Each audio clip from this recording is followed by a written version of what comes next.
Let's hit the fucking road. We're giving our neighbor a joyride. Let's get on with it. Bye, Ben. Anyone want to go on a joyride with us? How about you? Huh? That was a very nice little intro. Thank you, Frank. Darling, would you start the show, please? Roll the montage. He's outgrown the Guatemalan pants, but is definitely still a proud sponsor of the Aquarian Age vibe. Cosmic consciousness, blowing bubbles, and hair. Blow it, show it, long as I can grow my hair. Blow it, show it, long as I can grow my hair.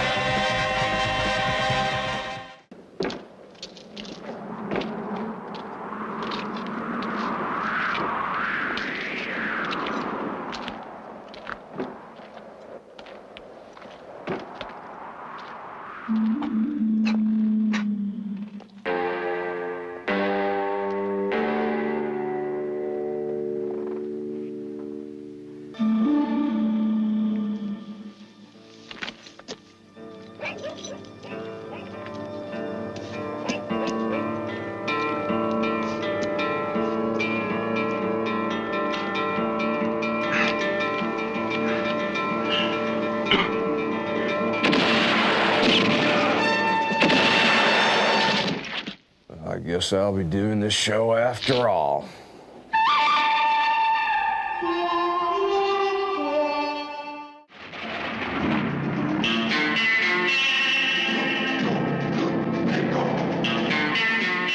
Best titles on a Western ever made.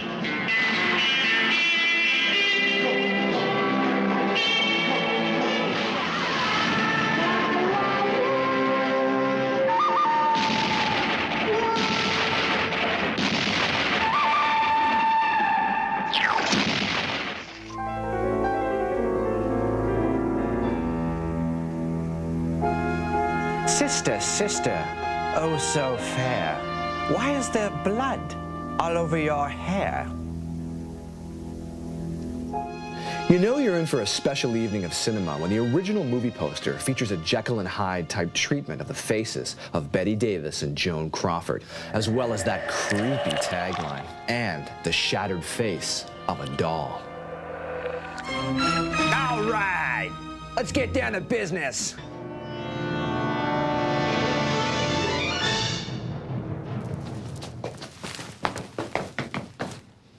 I'm writing a letter to Daddy.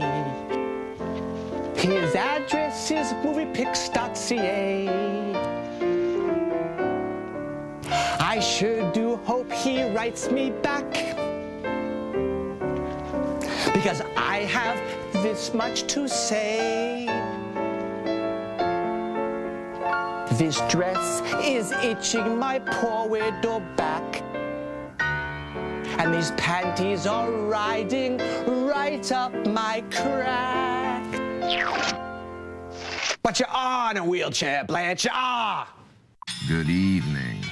Welcome to my naked lunchroom, where nothing is true and everything is permitted. Step right up. Good for young and old, man and bestial.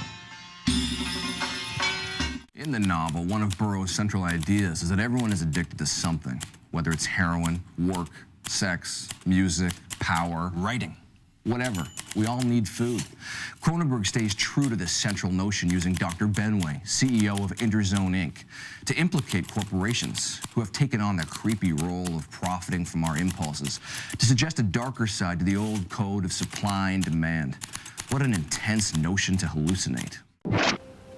Hey, Moviehead, you gonna yap for a while now, right? Y'all gonna jump inside this movie, do some fancy tricks or something? You think you can tell me something new about these mean streets? Let me see what you got. Give me some of that popcorn trivia. Catch me up on the headlines from the year Marty released it, 1973, right? But hurry up, I don't got a freaking night. I swear to God, if this ain't good, I'm gonna slap those funny glasses clear off your head, dandy boy.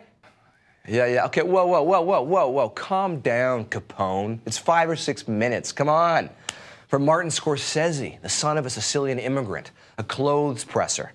Marty, one of the all-time American greats of cinema, raised in a tenement in New York's Little Italy. Sickly little kid, wanted to be a priest, which was actually cool back then because everyone was terrified of God. And working for God was, well, sort of like working for the big boss. Anyway, you can see, wise guy, that I've got some serious ground to cover. So beat it before I come over there and kick your ass! Oh, kick my ass? Yeah! Yeah! Yeah! All right, cool.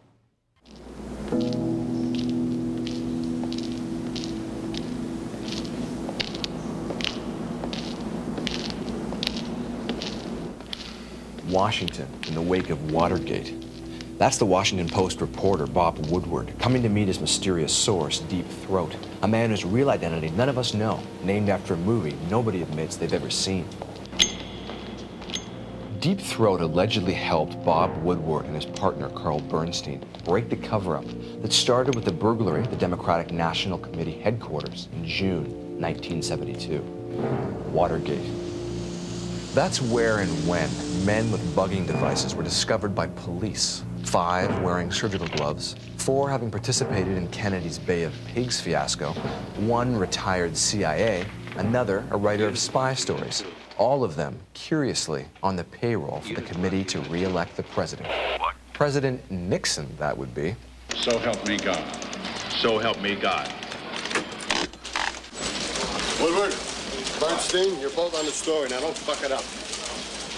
All the President's Men is Robert Redford's production of William Goldman's engaging Oscar award-winning screenplay.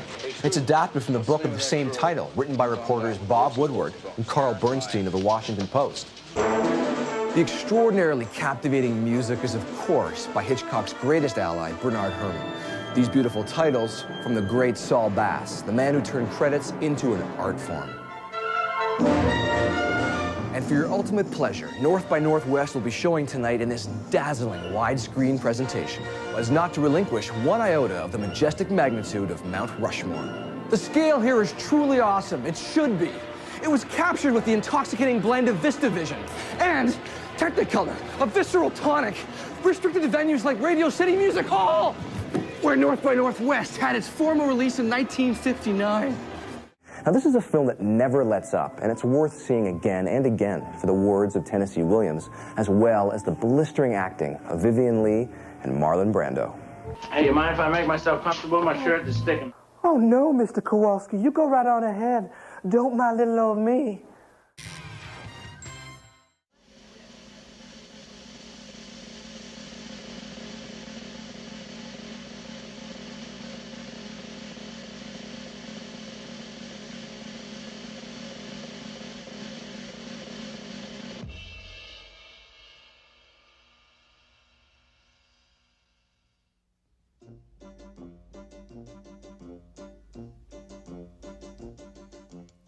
Welcome, bonjour, willkommen, meine Damen und Herren. Welcome to Moviehead's Nights of Decadence. Divine decadence. Yeah, beauty and decadence, but nicht decadence like you're thinking. Bonbon, champagne, fancy, no.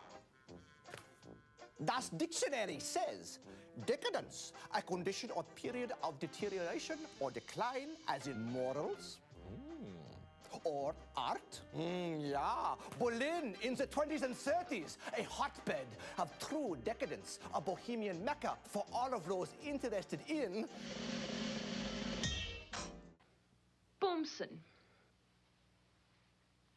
Boomchen.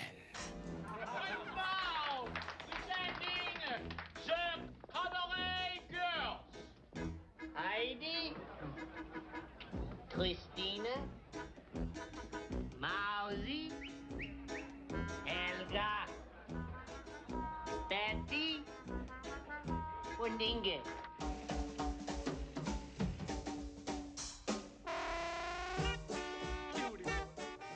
Who knew this kind of sex would sell? Well, that'd be Christopher Isherwood. He's the writer who, back in the late 30s, realized there was good meat to be found in decadence. Though I bet he never imagined that his racy tales of pre-World War II Berlin would go on to have 4 separate adaptations. By the 1970s, images from his Deutsch stories had been captured in a play, 2 films, and a Broadway musical. Tonight's movie makers, director Bob Fosse and screenwriter Jay Allen, used the Broadway show as their starting point, but wisely got rid of lots of fatty filler. There's no beer and bratwurst here, just decadence in Berlin, the wild irresponsibility of expatriates in the city, and the impending Nazi apocalypse. Oh, Scheiße. I just said Nazi. But don't worry, they're in the margins in this movie. This is no depressing history lesson. Nein, not really. This movie is much more beautiful.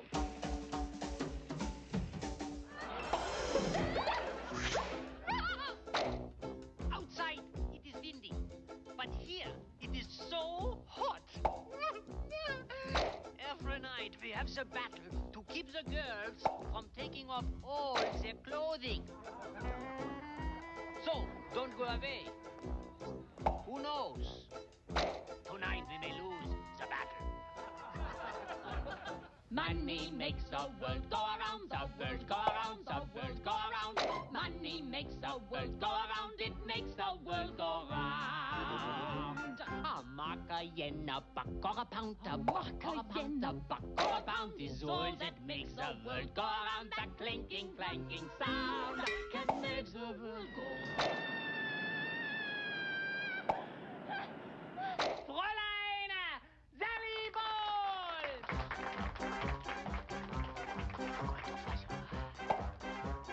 The branch of the linden is leafy and green. By my liebe Herr, farewell, my liebe Herr. It was a fine affair, but now it's over.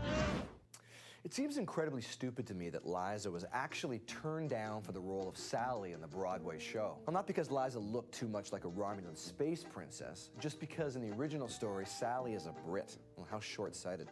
I'm not Liza's biggest fan, especially after that recent photo I saw of her and the soon-to-be ex-husband, Michael Jackson and Liz Taylor, all looking like they recently arrived from another planet. But forget today.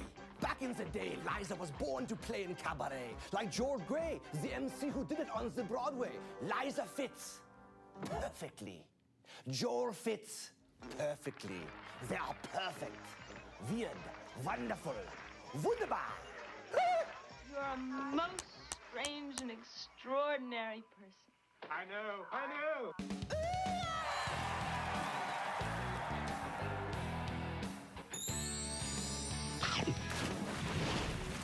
America needs a full-time president.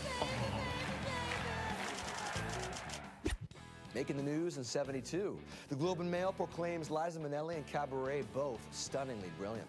The Toronto Star thinks Liza shines. The New York Times is completely bowled over. But Richard Schickel from Time magazine fails to see any great significance in the story. Oh, Richard, those who can do and those who can't, well, they host movie shows. Also making headlines in '72, Gloria Steinem's feminist magazine Ms. debuts. Carole King wins a handful of Grammys for It's Too Late. Well, It's Too Late may have been an appropriate theme song for U.S. track and field Olympic medalists Vince Matthews and Wayne Collett. Both are banned for life from their sport after goofing around on the victory stand during the American national anthem. Oh, boys, you do not with the American national anthem. Last but not least, Cabaret shares the spotlight with the invention of the CAT scan, video discs, and Prozac.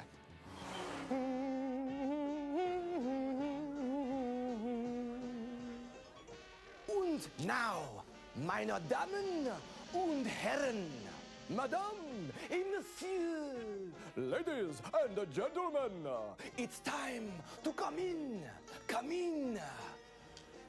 Willkommen.